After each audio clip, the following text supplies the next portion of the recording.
Welcome back for another installment of the 31 Days of Felissa Rose. If you have just joined me, you've missed a month-long look at the films of the amazing Felissa Rose, which I've been going through and reviewing, kind of more or less in release order, in the hopes of building up this kind of chronological look at Felissa Rose's career, and hopefully it's been fun, and it's been ever so slightly educational. I have missed out a few bits and pieces along the way, anthologies, short films, non-horror stuff, films that I physically can't find anywhere that might or might not ever have actually been released. I mean, genuinely, if anybody can tell me if 2005's Dead Serious ever got a release of any kind, and or can hook me up with a copy, I will be willing to pay you actual money, because I'm convinced that it never even got distributed, which is crazy, because it means that there's some prime golden age Felissa Rose out there that's just never going to see the light of day.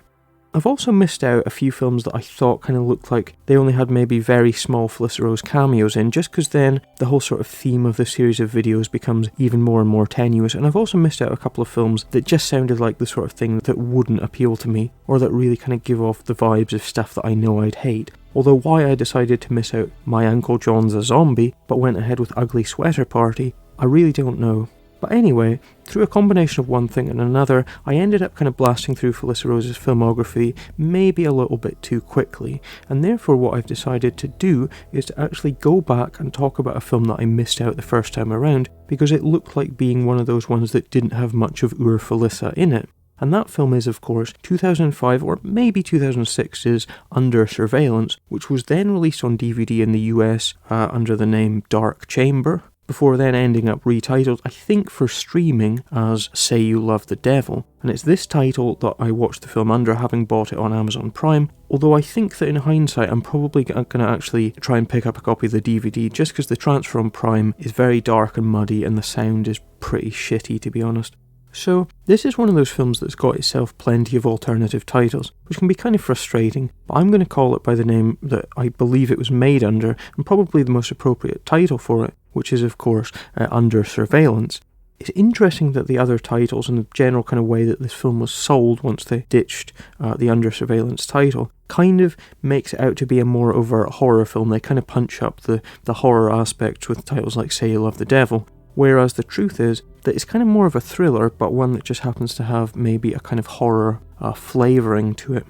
This film is of course coming to us from Mr Dave Campfield, who's a name you might remember from way back at the very start of the month when we talked about the film Caesar and Otto Summer Camp Massacre. And Dave Campfield, of course, was the writer, director, producer and star of that film, as he is here.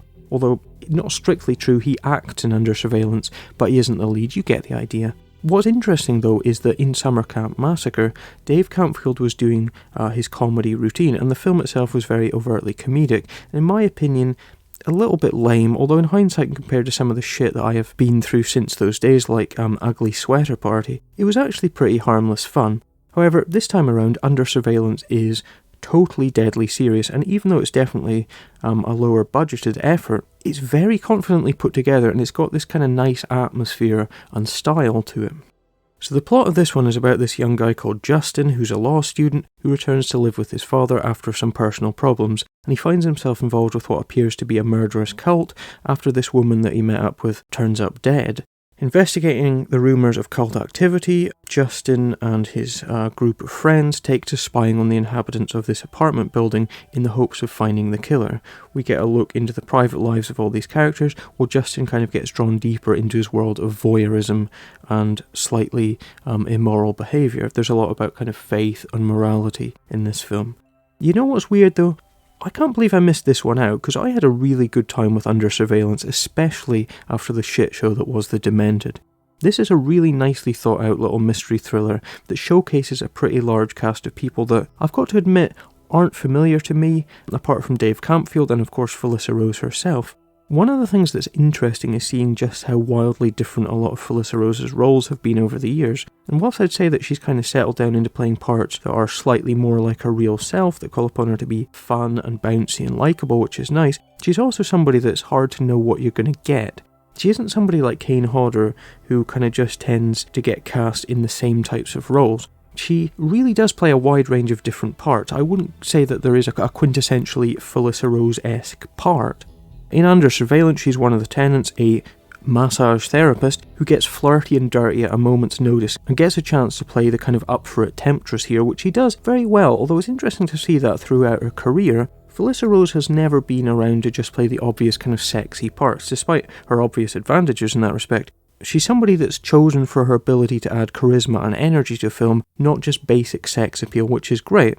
This is probably the most kind of, I'd say, sexualised part that Felissa Rose has ever been called upon to play, just because there's that kind of general sort of erotic thriller vibe to a lot of this film, where quite a lot of our characters spying on the building's tenants involves seeing them getting down to it. Although that said, even though there's quite a lot of steamy stuff in Under Surveillance, or rather potentially steamy stuff, it's also a film that goes for the warts and all approach, in that quite a lot of the sexual situations are, as in real life, quite messy, quite complicated and unpleasant. It's not the kind of film that thinks that voyeurism is just an excuse for some cheap sex scenes. Under Surveillance takes the time to show us the lives of its hugely flawed ensemble of characters in as realistic a way as possible, which is nice, especially as Dave Campfield resists the urge to go for just cheap exploitation.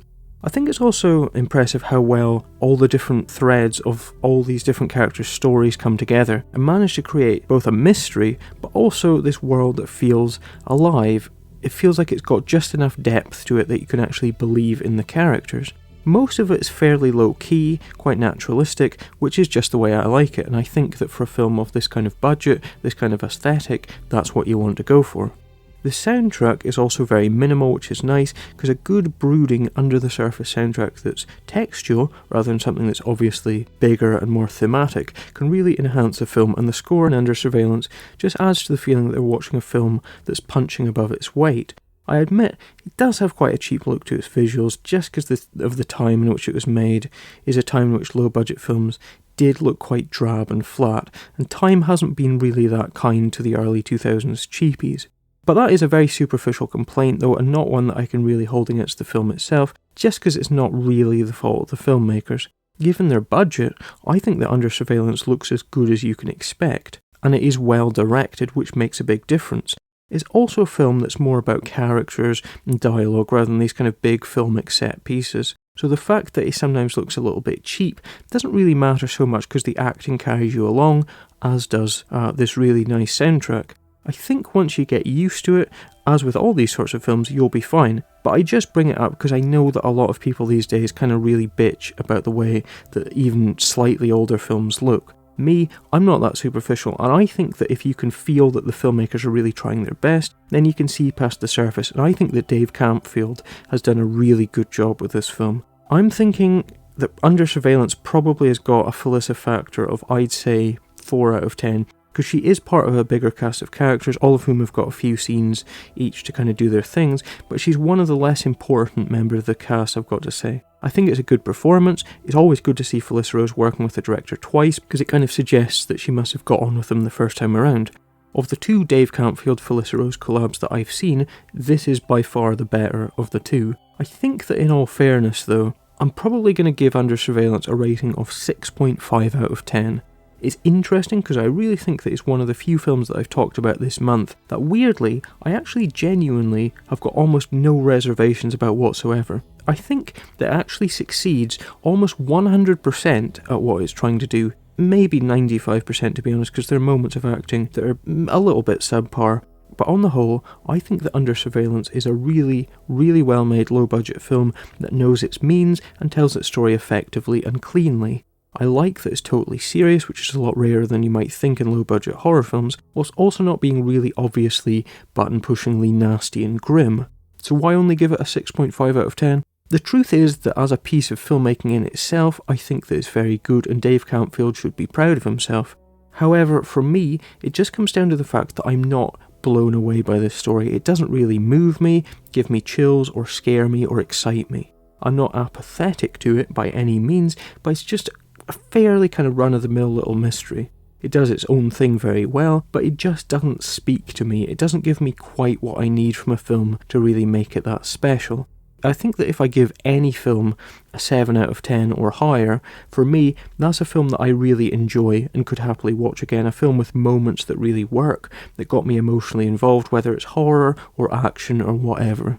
Under Surveillance is It's very talky, it's a dialogue-driven whodunit mystery, and like I said when I was talking about Scream Test, mysteries are fun, but they never quite get me going, which is why I think that Under Surveillance falls short of being a film that I think is great, and instead is, for me, this very well-made low-budget film that is miles better than I expected it to be, but one that just ultimately doesn't take me to that special place that films can.